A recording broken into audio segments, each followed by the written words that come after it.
Welcome to Beekeeping Today podcast presented by Bee Culture. Beekeeping Today podcast is your source for beekeeping news, information, and entertainment. I'm Jeff Ott. And I'm Kim Flatham. Hey, Jeff and Kim. Today's sponsor is Global Patties. They're a family-operated business that manufactures protein supplement patties for honeybees. It's a good time to think about honeybee nutrition. Feeding your hives protein supplement patties will ensure that they produce strong and healthy colonies by increasing brood production and overall honey flow. Now is a great time to consider what type of patty is right for your area and your honeybees. Global offers a variety of standard patties as well as custom patties to meet your needs. No matter where you are, Global is ready to serve you out of their manufacturing plants in Airdrie, Alberta, and in Butte, Montana, or from distribution depots across the continent. Visit them today at www.globalpatties.com. You bet. We want to thank Bee Culture Magazine for continuing their presenting sponsorship of this podcast. Bee Culture has been the magazine for American beekeeping since 1873. That's a long time. Subscribe to Bee Culture today, and while you're there, check out Bee Culture's Beekeeping Your First 3 Years, a quarterly magazine for beginning beekeepers. We also want to thank 2 Million Blossoms as a sponsor for this episode. 2 Million Blossoms is a new quarterly magazine dedicated to protecting all pollinator insects, both wild and managed, before they disappear. The magazine is full of beautiful photos and informative articles from authors such as Dr. Marla Spivak, Dr. Mark Winston, and our very own Kim Flatham. Learn more on our Season 2, Episode 9 podcast with editor Kirsten Trainer and from visiting www.2millionblossoms.com, and that is with a number 2. Jeff, this has been a month and a half the last week, I think. We finished the 4-part series. Yeah. I'm really glad that that's done and out of the way, but it was a lot of fun working with Jim and the three of us getting together. I think we covered a lot of ground. It really was. It was quite a challenge to get. I mean, it's so hard on a podcast to talk about something that's so full of details as starting out in beekeeping, but we really wanted to show and provide a groundwork for our listeners on how what it takes to get started with bees and how exciting it can be and what they can look forward to. And not only that, the goal that we set was to not have to show pictures to explain it well enough that and the topics that we covered don't need detailed photos. We covered, I want to say generalities, but we covered topics that were broad enough that our explanations, I think, did a good job. Jim was good. You were good. I think we had a lot of fun. I think folks will enjoy it. Yeah, and I hope so too. And there's a lot of information out there that will be helpful for anybody who's wanting to get started. I'm just going to step right up here. Part of what I've been doing in this month and a half, the last week, was going to D.C., and when I was there, I got to talk to Tony Burnham, who's doing her beginner's class, which I was a part of. Oh, very good. And we were able to do a podcast postcard. Do you want to listen? Yeah, let's listen. Jeff, hi, this is Kim, and I'm in Washington, D.C., and I'm sitting here with Tony Burnham, the president of D.C. Bees. You remember we had her on back a while ago, and she was telling us all about her group and what's going on in Washington, D.C. And what I want to do today is I'm going to have her tell us about the crazy spring that D.C. weather's having this year and what it might be doing to their bees. Tony, how you doing? It's good to see you again. Good to see you too, Kim. Hey, Jeff. The D.C. is apparently having a winter that is more typical for Atlanta, Georgia. And that means milder than we're used to. And people ask us all the time, like, is this good for the bees, right? Because it's not so cold. And it's actually kind of rough. They're burning through their stores. So the recommendations we give, especially new beekeepers, about how much to put away to leave on the hive weren't really sufficient. And we also think that brood rearing never really stopped in a lot of our colonies. So what's the best thing that I can do as a beekeeper right now? What should I be doing now that I might have been doing a month from now? Well, we worry about starvation in March a lot of time because brood rearing really kicks in. I think beekeepers really need to be taking a look at their stores, hefting those hives. If you don't know how to lift up a hive from one of its lower handles or from a bottom board and get a sense of its weight, that's not a bad thing to look into. We have hive scales on a bunch of our hives, and our bees are easily burning through a half pound a week of stores. So when you lift that hive, and it's February, and we know here we've got another 6 weeks before any significant bloom is happening, enough to really support a going hive, I want to ask myself, do I have 15 or 20 pounds of honey in there? That's a good thing to be able to be checking right now. Once folks have checked that their bees have enough to eat, that there are enough stores, or that they can provide enough emergency stores, knowing that for many of our colonies, brood rearing never stopped. That means varroa rearing never stopped. And we may be coming into the spring with heavy mite loads. We need to test earlier, and with a great deal of suspicion about early mite loads that we might need to be treating in the spring earlier than we usually would. That's probably good advice for almost everybody this year. It's been a lot warmer in a lot of places. We talked to people in North Carolina that were 3 weeks ahead. I know in Medina, Ohio, we're a little bit ahead. So good advice, Tony. Thank you for stopping by, and we'll catch you next time, okay? Yep. Hey, Kim, that was really good, and I'm glad you brought that back. I'd really like to get over to D.C. one of these trips and meet Tony myself and see what they're doing there with D.C. bees. Hey, It was a good trip. It was a good trip. Oh, it sounds like a great group, too. Well, coming up in this episode of Beekeeping Today, this really warms my technical heart. We'll be talking with Dr. Fiona Edwards-Murphy and Dr. Padraig Whelan of ApisProtect. They've developed and are rolling out a hive monitoring solution for beekeepers. And this summer, they'll be rolling it out to commercial beekeepers. And, well, let's listen to them now, Kim. Yeah, I'm kind of looking forward to it.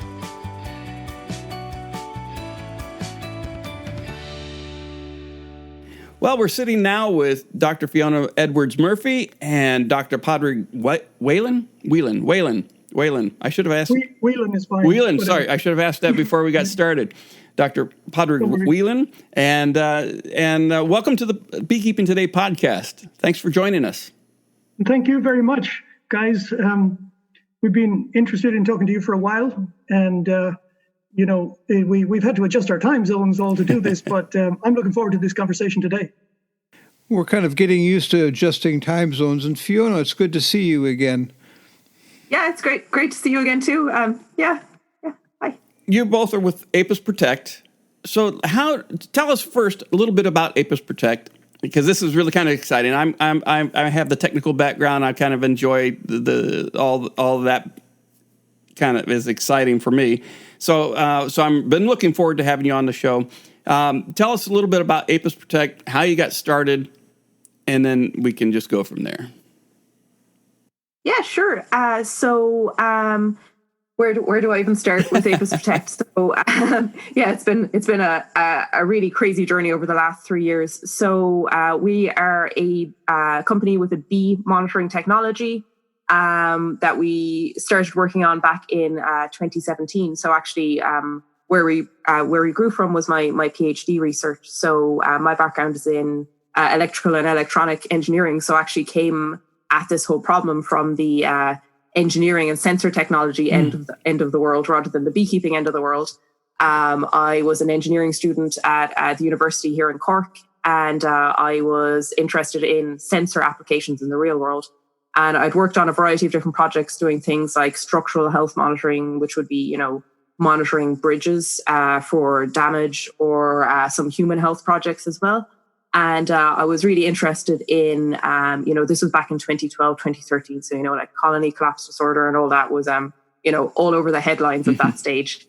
And I was really interested in seeing how sensor technology could help beekeepers, because at that stage, it was an area that not many people had done much work in.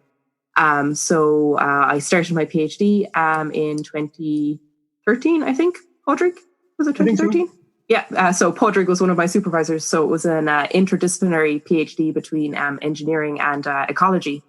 So I spent 4 years putting basically every single sensor I could put my hands on into a beehive, seeing which ones actually reflected interesting information about the colony itself, its size, its health, things like that. And over that time, I started learning an awful lot more about beekeeping, because I wasn't a beekeeper back then. And I just realized how much you can tell about a beehive and how much information you can get about it using some really, really straightforward sensors.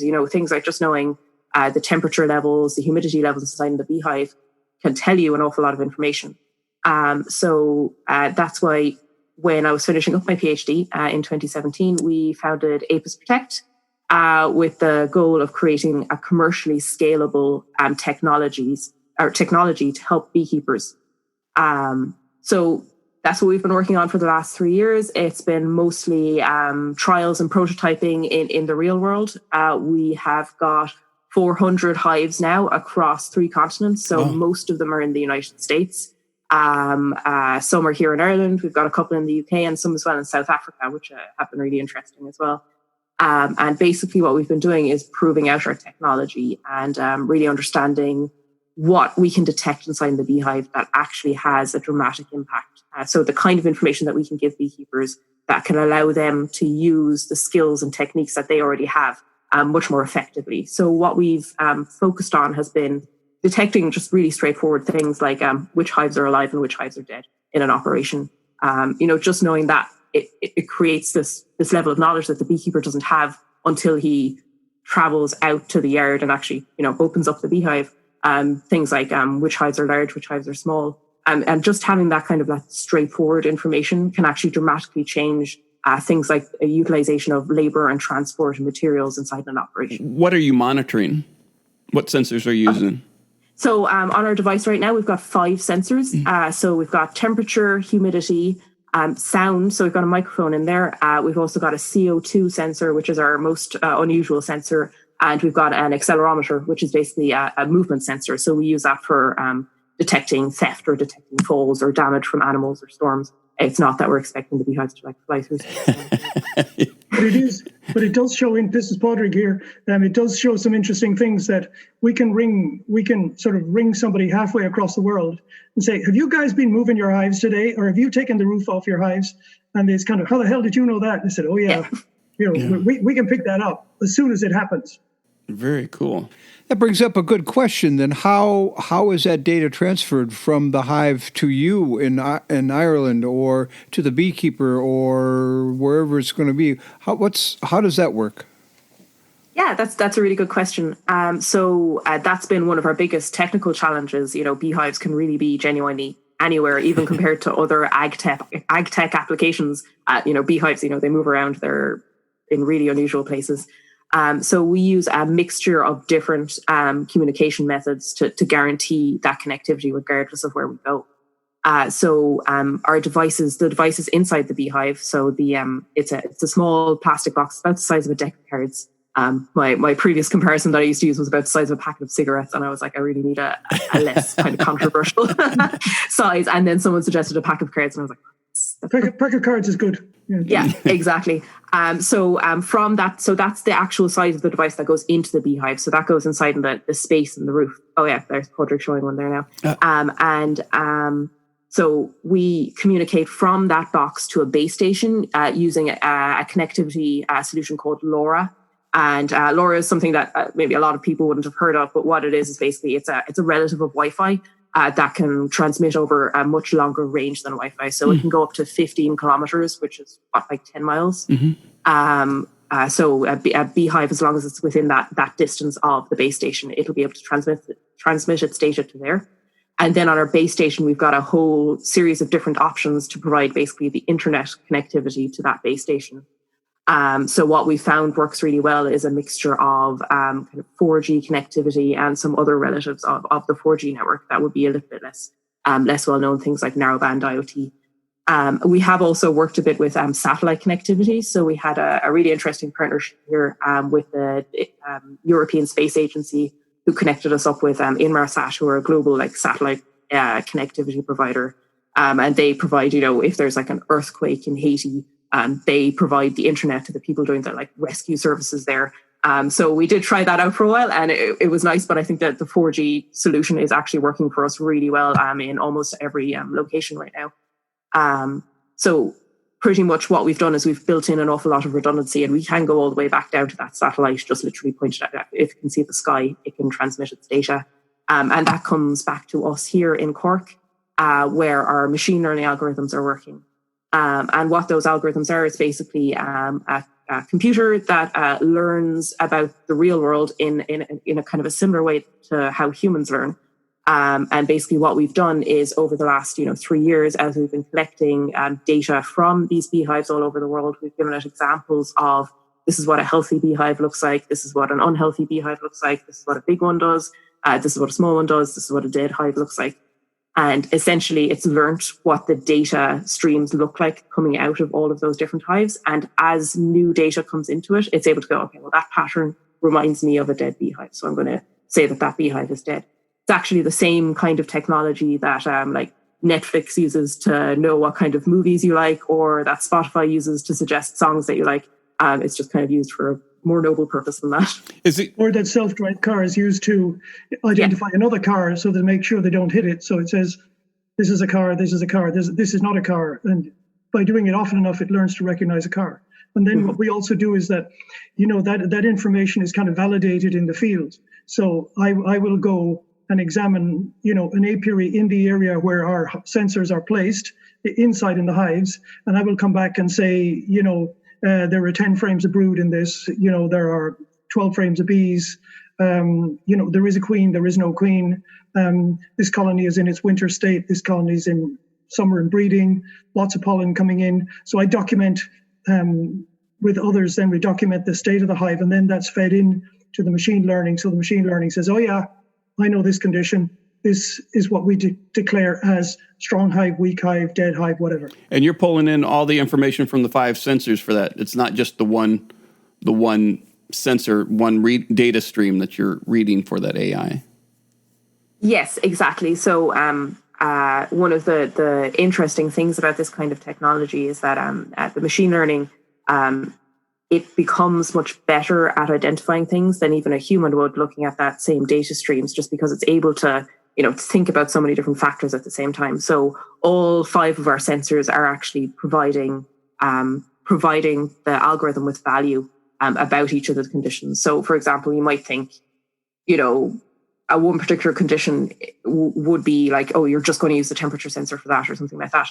But we actually use all the sensors to make all of the evaluations. And you said this goes back. You've got a lot of data coming in. Excuse me, Jeff. I can't help but ask. We've talked to some other people who have looked at monitoring data in a beehive in different locations, and what they found is some of the data depends on the location. Are you seeing the same information reported differently from different locations? For instance, California and Ireland, the data coming in that says a weak hive or queenless, whatever it is you're monitoring, are you seeing differences from those 2 different locations? And how do you interpret that? And then how do you rectify that to tell the beekeeper that, well, what do you tell the beekeeper when you're getting different inputs? Yeah, exactly. So that's been a large part. So we expected this to start out with, it's pretty obvious to anyone that like bees aren't going to behave the same in Ireland as they do in, say, Florida. And that's the reason why we started out. We spread our 400 beehives over such a wide area. So we've got them in almost every corner of the US. We've got, I think, 16 different sites in the US. So in order to be able to predict or to understand the bees at a given location, you need to have data from bees in that location or from a similar biome. And I'm sure Padraig can get into that in a bit more detail in a second. So that is something that we've built into our experiment so far in order to be able to handle that. And we do take into account the location of the hives when we are monitoring a new beehive. We can't just like guess where the beehives are. We do take into account, okay, this beekeeper is based in, say, Delaware, that is a factor. And we do look at things like the local weather forecast and things like that as part of our inputs to our algorithm. And also probably unusually compared to other studies, we're actually running it across several different Apis mellifera honeybee subspecies. So we do have it in the 2 South African subspecies. We've got it in the Northwest European Apis mellifera. Some of the colonies we look at in the States, sometimes there's hybrids and all sorts of stuff, but we try to get different subspecies there, mellifera, ligustica and carnica if we can. So that they are all adapted to slightly different conditions. And we do get different answers for different places. So, for example, we were looking at beehives in South Africa in the middle of the summer, and the temperature inside in the beehive can go up to 50 degrees centigrade, which is about 100 degrees Fahrenheit, and higher than that again. So we're conscious, and the machine learning is conscious that different conditions occur in different situations, and we match the conditions of the hive to those specific sensor readings for that specific area. So you mentioned earlier your sensors. You had the motion sensor. Does it also provide location information? So is there geo location information? Yeah. So right now we don't do any tracking of the devices. So people do regularly ask, would you put in a GPS sensor so then if somebody robs my beehives, I can track them as they drive off down the road. We've left that out temporarily just because there's so many ways to get around that in terms of like, if you were a thief, you could just rip the device out and throw it on the side of the road, or, if it loses connectivity, it's not going to be able to transmit its GPS location back to you anyway. But what we found is really valuable is that if immediately, like basically we've got an instant notification when your beehives move, and you can tell, obviously you'll know whether that's you or not. And if you know exactly when your beehive started to move and say, it's only 10 of them out of a yard, or it could be every single beehive in the yard, and that gives you a lot more information if you're going to try and track down what exactly happened to those hives. Mm-hmm. So you can use cameras from filling stations or street cameras, and you find out which road they're on, and that's the way we're thinking of getting around that, rather than geolocating every single hive for every single move it makes, because once it moves away from the antenna, it will be switching off transmission. Yeah, exactly. That is one thing that I'm very conscious of as the Internet of Things is kind of such a huge buzzword at the moment, and everybody's trying to solve every problem using IoT devices. And one as someone who has worked in that area since long before it was the new hot thing that's going on, one of the most important things that I learned is that when you're dealing with problems, if there's a way to solve it without a sensor, that's probably the better way to solve it. Yeah. So you mentioned earlier that you're in Cork, and that's Ireland, right? Mm-hmm. So we didn't Cork, mention, we didn't clarify that. Our listeners may tell by your accents that you're where you're from, but not where exactly you're from. Yeah, right exactly. down at the bottom of the map of Ireland. All the way down the south. Yeah, just near the Blarney Stone, which is a landmark all Americans know, I'm pretty sure. Very good. I pass through Blarney on my way home every day. So no wonder St. Patrick's Day is comes up in a couple times in the conversation, and we've gone around this a little bit on the location and security of the hives. What about the data protection and how are you protecting that? Or obviously that's important to you. Yeah, that's absolutely something that's very important to us. So we're obviously very aware that data protection is very important, and in particular around agriculture. I know that almost everybody in agriculture is hyper aware about the legal implications of their data and making sure that their data remains their property. And that is one massive advantage, well, for us being European, or I don't know if you want to describe it as an advantage or not. We actually have a law here in Europe called GDPR. Mm-hmm. It means General Data Protection Regulation.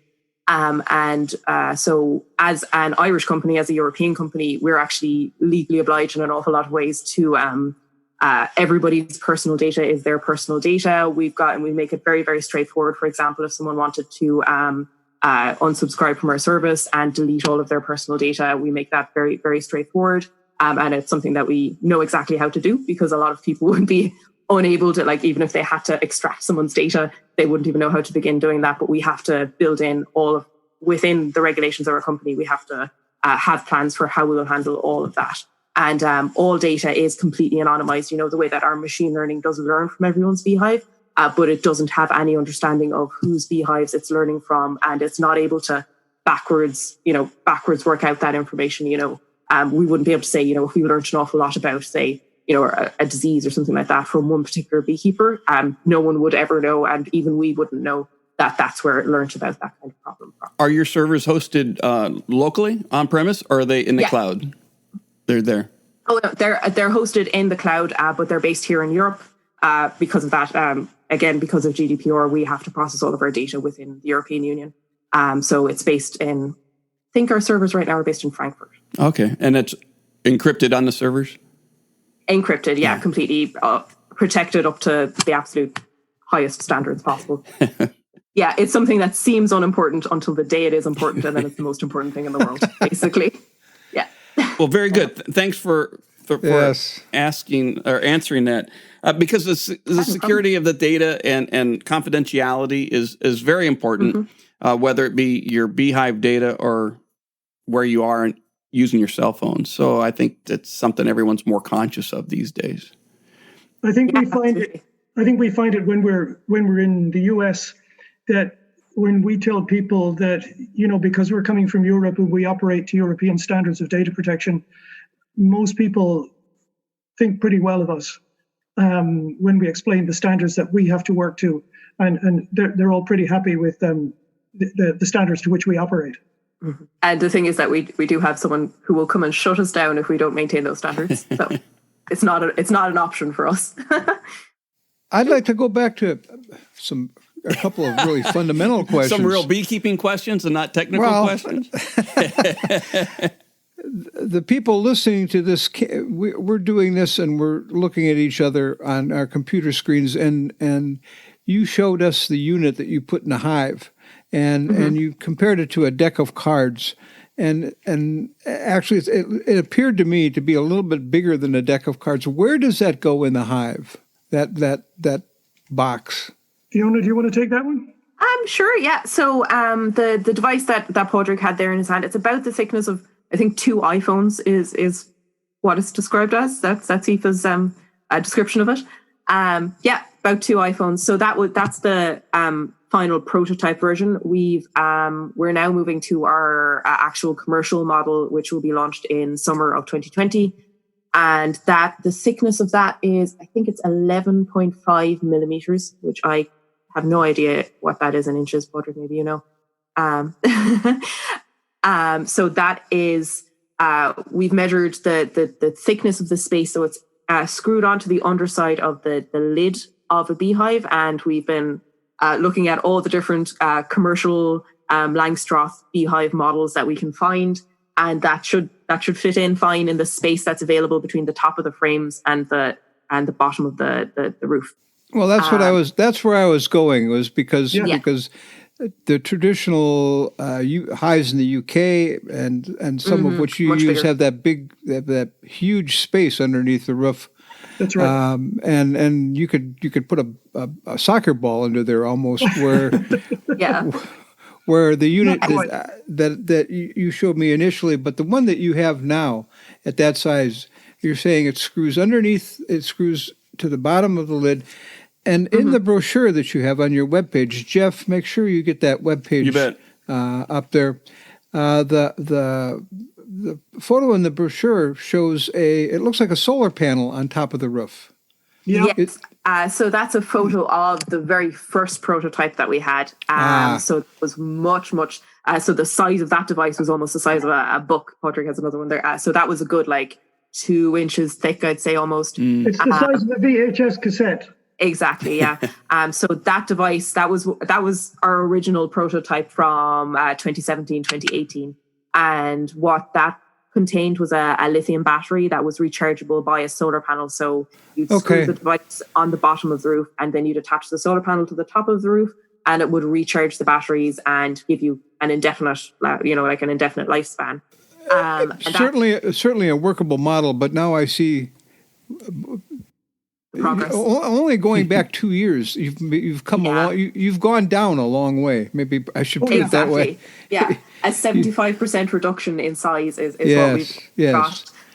So while we the idea of the infinite lifespan with the solar panel, that was a good idea, and it was working well when we were experimenting with hobbyists and sideliners. But what we found is for commercial operations, so we've got to be able to stack those beehives, 5 or 6 hives high and put them onto the back of a truck.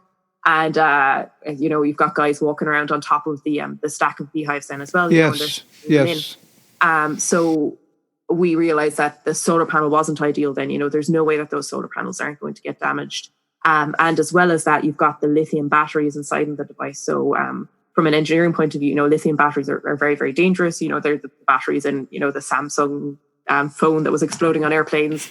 And they are very safe until, they get damaged or, they overheat, and then they get very dangerous very quickly. And so what we were thinking about is the spread of disease around these kind of devices. Within ag tech itself, it's a huge issue.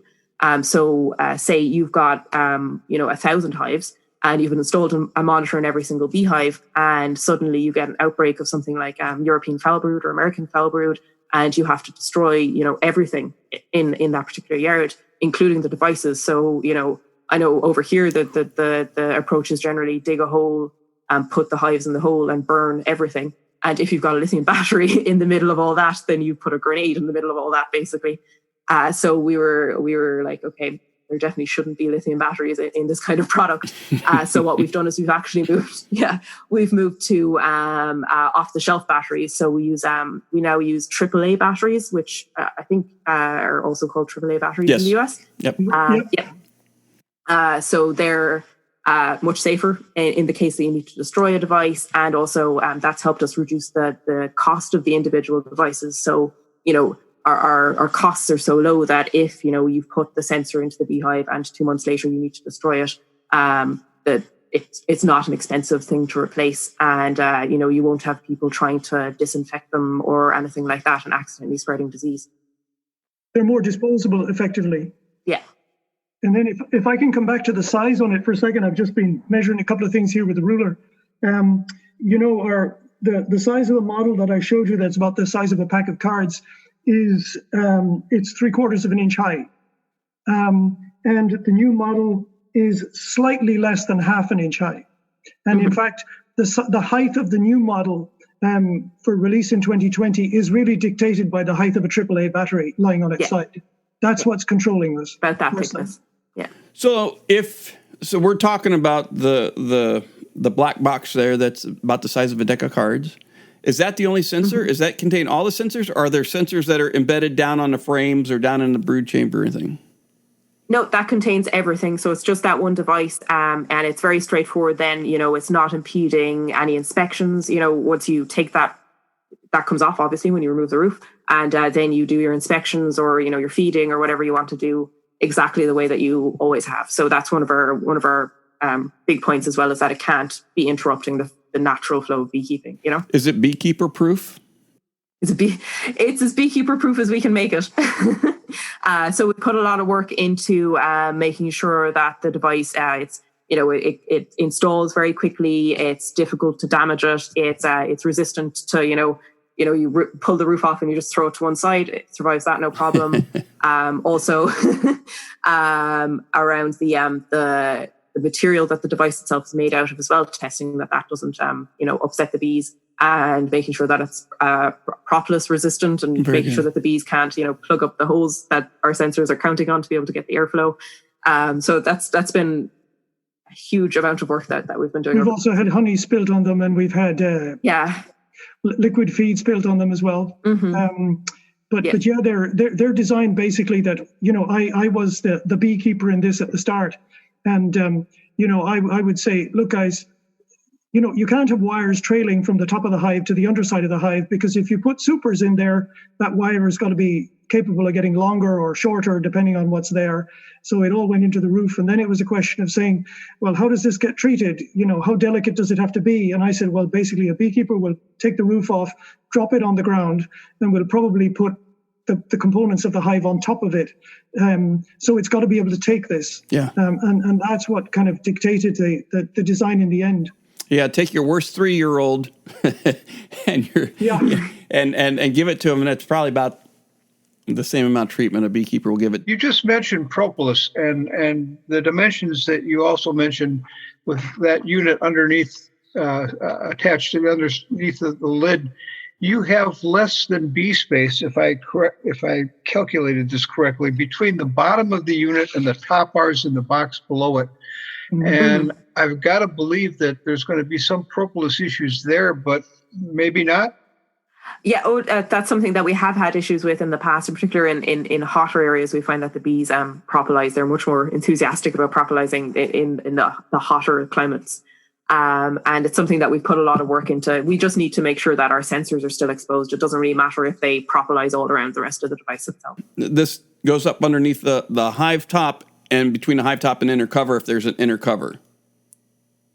Or underneath the inner cover. Yeah. No inner cover, Jeff. On most. No inner cover. Some people don't use inner covers. So it'd be more of a commercial, no commercial, inner cover. right? But for the hobbyist implementation, where there's many times an inner cover. Yeah. In the hobbyist setup, it would be between the inner cover and the actual roof. Of the lid of the beehive. Okay. Yeah. So it's generally the airflow through the feed hole and through the ventilation there. All right. So, with that's a good question, and suddenly you've put, I don't want to say a barrier, but certainly a layer between what's going on inside and the unit on the bottom of the cover, and everything that it's sensing is coming up through that hole in the inner cover. The chimney. Do I have to make that hole bigger, or or in a different location, or is it in the center? No. You don't know. So as long as there's an air exchange between the hive itself and the area that the sensor is in, it's all right. What we have had to put a lot of work into is, when we're training the algorithm, it needs to be able to understand that, it is going to change slightly differently. The model that you're dealing with is going to change slightly differently. But that is all that stuff that we've been spending a lot of time working on, getting data from hobbyist setups, from Irish beehives with this giant beehive with, inches and inches of space everywhere, compared to like Langstroth hives. And even then the hives in South Africa are these tiny little boxes. I think we've got pictures of them up somewhere on the website or on our social media, where they're just crazy. Sometimes 10 frames. Things. Yeah, exactly. So just kind of, as long as you're aware of all the scenarios that you can be dealing with like that, especially or even a hive with, a bunch of supers in it compared to a hive with no supers at all. In the very commercial operations or in a pollination operation, you're dealing with hives with no supers in it most of the time, compared to a honey producer with like 4 supers on top of each other. And that's all just kind of, you need to, before you can deal with that situation, you just need to get enough data to be able to train your model to deal with that situation. We've also found that the bees, which was maybe a surprise, maybe not, they move the air around the hive an awful lot. And we might have expected layering with certain sort of conditions inside in the hive, layering of air masses, but actually they push the air around inside in that hive, big time. And, there's the CO2 sensor, for instance, in the roof really, works away fine. Well, your data analysis seems to be pretty sophisticated, because you are taking different dialects, different kinds of equipment, different locations, absorbing all of that data, transforming it into something that everybody understands, and then sending it back to the people who can use it and say, we don't care that you live in South Africa and then you have a different race of bees and that you're using an inner cover.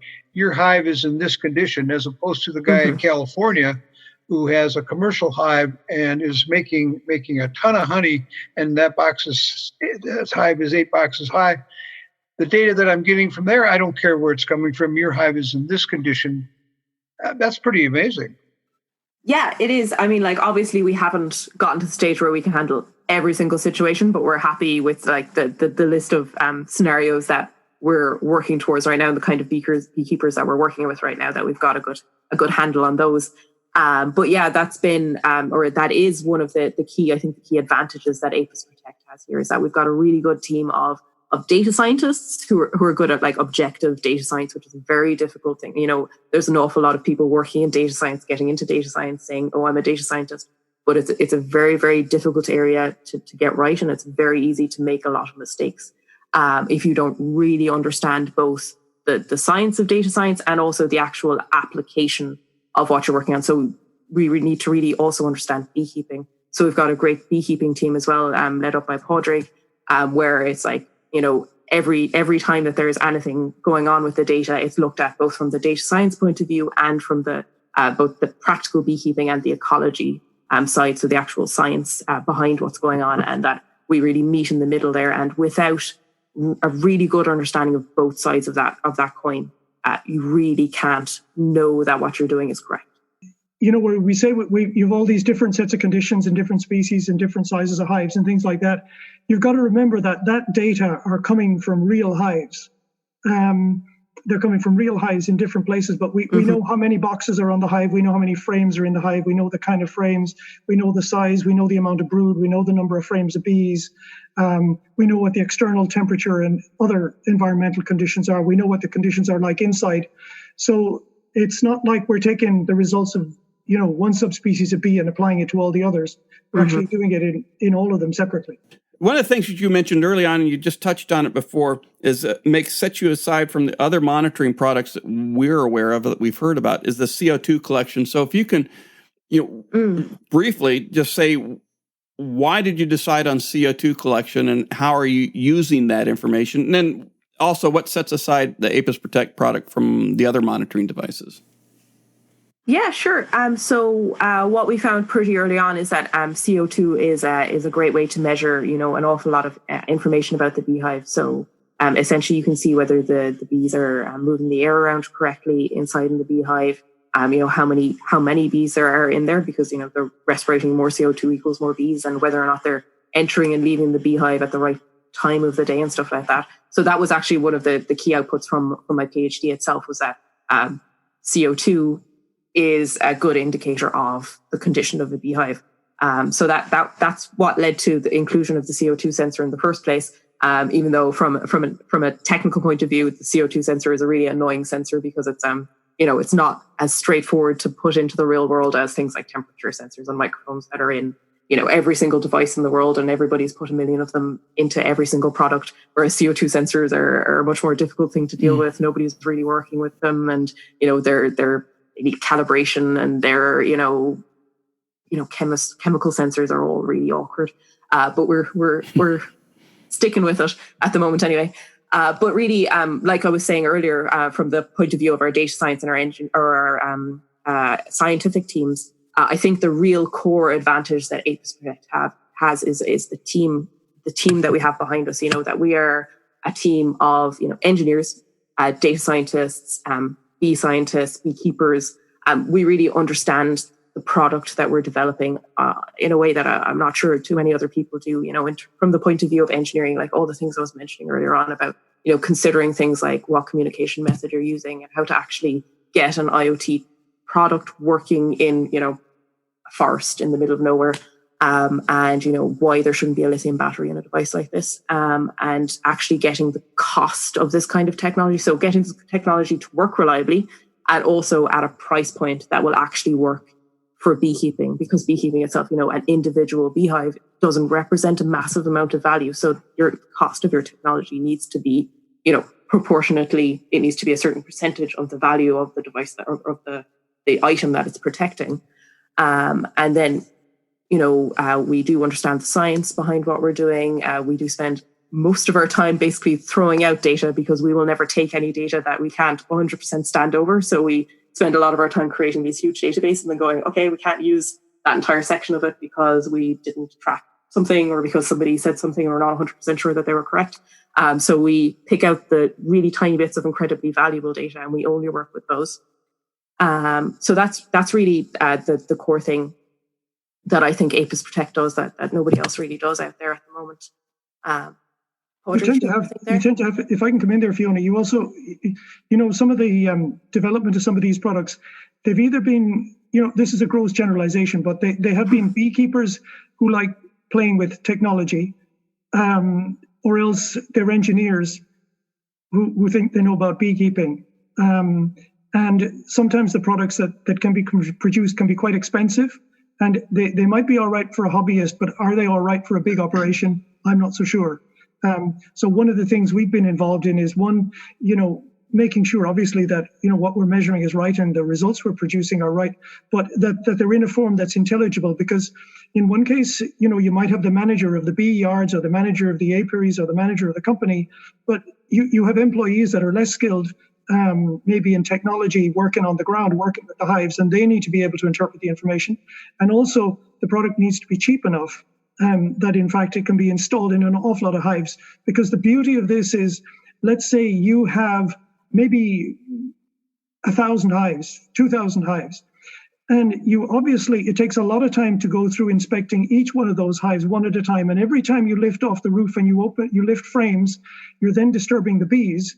And then you put the roof back on, and it takes hours or days for them to settle back. And we know that from the monitors, how long it takes to settle back. So then what happens is, you have 2,000 of these hives. How long does it take to go through those? Maybe one person will do 600 hives in a month to watch those. With this system, you can sit at your computer and you can see, 80% of these hives are behaving normally in exactly the same way. They all have exactly the same signal and traces, but there's 20% that are outliers in this information that are not behaving that way, which means you go and examine those ones, you check. Sometimes we can suggest what you need to look for in those, which all of a sudden means that, a big producer can actually take on more hives with the same number of people, because the amount of hives they need to inspect are fewer, because we can tell them how many of them are operating within the normal bounds of every other hive that they have. Okay, you've convinced me. Yeah. I think, sorry, just one more thing there as well that actually I think is really important to say about us is that I think a lot of people with other technologies and stuff like that in the market are kind of advertising it as basically like a silver bullet that's going to solve all of your beekeeping problems. And I think what we do at ApisProtect is we understand that, there is no silver bullet. This isn't, one problem that needs to be fixed. What we have a really clear understanding of the value that we bring to the beekeeper. And that's the information that Padraig was talking about there. We're not going to fix all your problems. We're just going to give you the information that you need to understand where you can use things that you already know about, that you know about better than we do, the techniques that you use to solve the problems aren't going to change. But what we're going to do is help you target them exactly where they're needed. Well, you've mentioned a couple of times, and I'm interested now, you've mentioned cost. And it sounds like you're going to have one of these units. If you mentioned 1,000 colonies, you're going to have one of these units in a lot of these colonies. So what's the cost, and when can I get them, and where can I get them? Yes. Okay, great. The way that our technology works is that if you've got an operation with 1,000 beehives, you need a sensor in all of those beehives in order for it to work. Every single beehive is its own individual universe, basically. So you can't put a sensor in one hive and assume that you are learning anything about the hive next door to it. So a device goes into every single beehive. So our cost isn't completely finalized yet. So I don't want to say any numbers and then get people overly excited or accidentally do anything wrong. So I don't have an answer for that one right now. We're almost there with it, but it is going to be, it's basically, it is based on the value that we generate from that hive. So it's a subscription service. There's no upfront charge for the hardware itself because the value is in the data that we're providing. So it's a subscription, and it's going to be a representative amount compared to the amount of time and labor and effort saving that we actually provide to the beekeeper. And we are launching our product, so our commercially available version of this in the summer of this year, so probably towards the end of the summer this year. And so if anyone would like to keep up to date and find out that price as soon as we have it, we'll let everybody know. On our website, ApisProtect.com. You can sign up to our newsletter there, and we send out a monthly newsletter, so it's not too invasive, not too annoying. It's pretty interesting, or I think it's interesting anyway. And that keeps you up to date with where we are and what we're doing, and also as soon as we have details on the launch and the pricing and stuff like that, they'll obviously go out there. We will definitely have your website in the show notes, and any other information you want to provide us, we can provide those links also in our show notes. So we talked about the commercial, but this is available. It will be available for the hobbyist. Is there a different unit for the hobbyist beekeeper? Yes, yeah. So we're going to be what we're launching this summer will be the commercial, the large scale beekeeper model. We're also we will be launching it to hobbyists and to sideliners as well. Probably not as soon. So right now we're still a really small team. There's only 10 of us. So we need to keep our focus. Yeah, exactly. Our focus and the number of beekeepers who can realistically service with this right now is somewhat limited by that. We don't want to be giving this out to people and then being unable to support the technology when it gets into the real world and have everyone go, oh, crap, they don't answer emails. So we're going to be limiting it right now to commercial beekeepers for 2020, but like that, as soon as we do have plans to launch it to everybody as soon as we can, and like that, we'll have all those details in the newsletter. Very cool. We know that there's going to be a monitoring. Kim, help me out here with the WAS, Western Apiological Society. They're having a monitoring summit in Missoula, Montana, in July, I believe, and I was wondering if you're going to be involved in that, where Dr. Jerry Bromenshank has many of the monitoring vendors there side by side, so you have an opportunity to talk and compare your setup to beekeepers from the Western states and other vendors, I assume. Are you going to be involved in that? I'm not sure right now if we are or not, but I definitely would like to be there, and we'll be doing our best to be there for sure. Sure. Well, we'll pass along your information. July is perfect timing for us. Yeah, we'll pass along your information, or the information to you, so that you can reach out to Dr. Bromenshank. That sounds good. And just real briefly, where do you see the future of the colony monitoring? Yeah, so for the next 3 years, we're basically going to be scaling this up once we've got it out and on the road and working well. We're going to be starting obviously in the US, and then we want to scale it up to other big beekeeping markets. Places like Australia, New Zealand, Canada, and hopefully Europe as well. It'd be nice to have some people in the same time zone as us. It's basically bringing this technology to countries like that. We've identified our 54.6 million commercial beehives in globally, and those are really the beekeepers that we're going after at the moment. Very good. There's also one of the things that we noticed from the machine learning. We've been looking at basic data, and we know that if, let's say, the hive is kept at a constant temperature, well, bees will rear brood at 34 degrees centigrade, and they'll keep the temperature constant at that. But there's a whole pile of, and that's, if you like, the simple end of things. But we're beginning to notice the interplay between the different factors that we're measuring is giving us ideas on greater refinement as to what we can tell about a hive. When you start looking at the relationship between things like CO2, humidity, sound, CO2 and things like that, when you put all those things together, you can learn an awful lot more about the hive.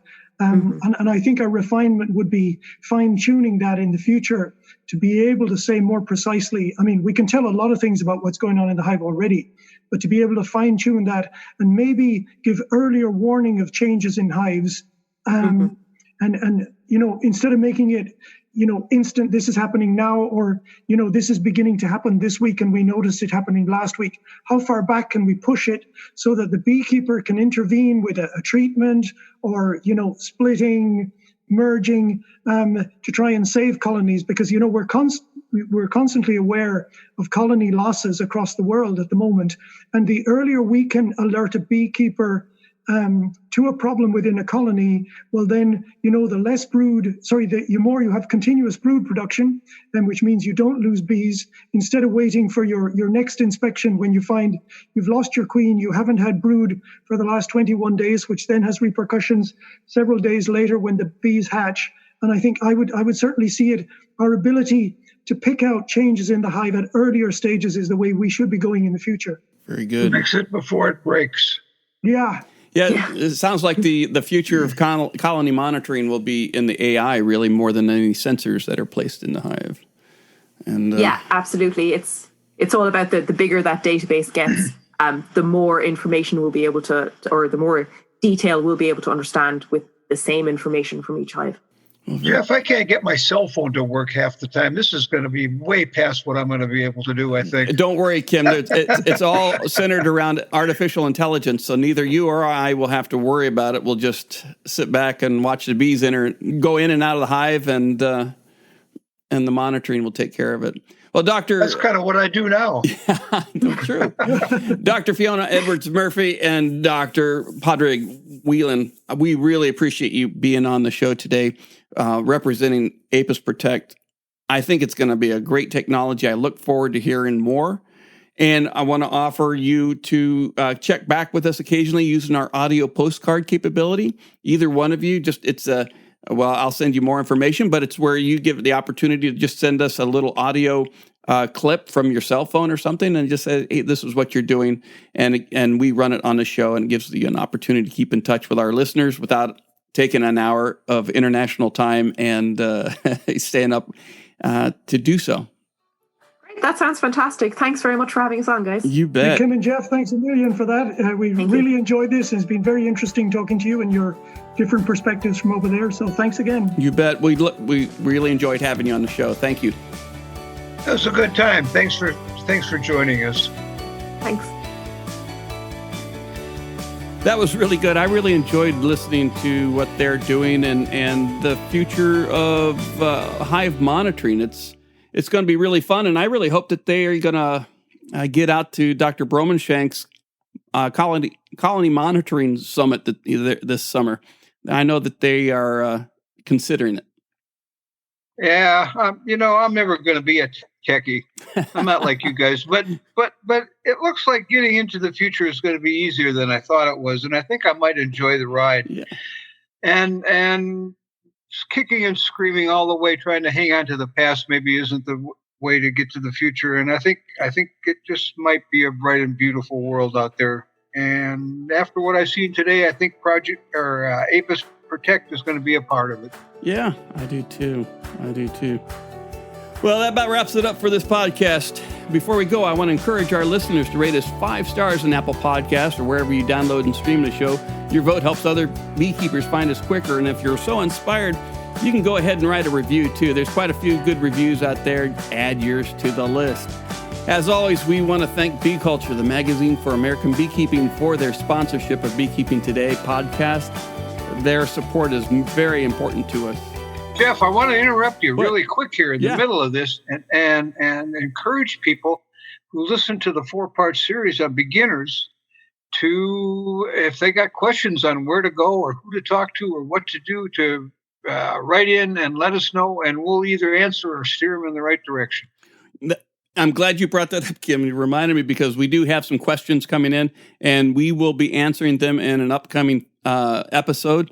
And so if you have any questions about anything you heard in the 4-part series, write them in and we'll answer them. Yeah, we got nothing better to do, Jeff. I like answering questions. There you go. All right. And we want to thank also our regular sponsor, Global Patties. Check them out at www.globalpatties.com. They've been with us a long time, and they're doing a great job.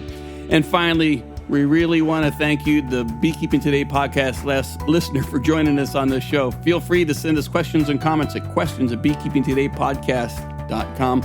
We really do want to hear from you. Anything else we should mention, Kim? Yeah, one thing, Jeff. What's that? I want to remind you, we both forgot here today, a new part of our segment coming up pretty soon. I'm not exactly sure when, but pretty soon. We're going to start doing book reviews online here. Yeah. Some of them will be talking to the authors. Some of them will just be reading a book review. But, I've been in this industry a whole long time, decades, and nobody does book reviews in this industry except Bee Culture Magazine. And I'm carrying on that tradition. Let me rephrase that. We're carrying on that tradition. There you go. By doing book reviews on our podcast, talking to the authors, telling people what the book's about, how good it is, why they might want to go out and get it, and where they can get it, how much it costs, and get some information in the hands of folks before, if you don't get to go to a bee show and pick up a book and look at it, how do you know if it's good? Yeah. And that's what we want to fix here. And these will be books on bees and beekeeping, correct? And bee-related most books. of them. All right. All right. We got some pollinator books coming up, and bees and beekeeping and pollinators. But general stuff that we like. Real good. All right, Kim. Well, that about wraps it up. Thanks a lot. We'll see you next time, Jeff. See you soon. Bye.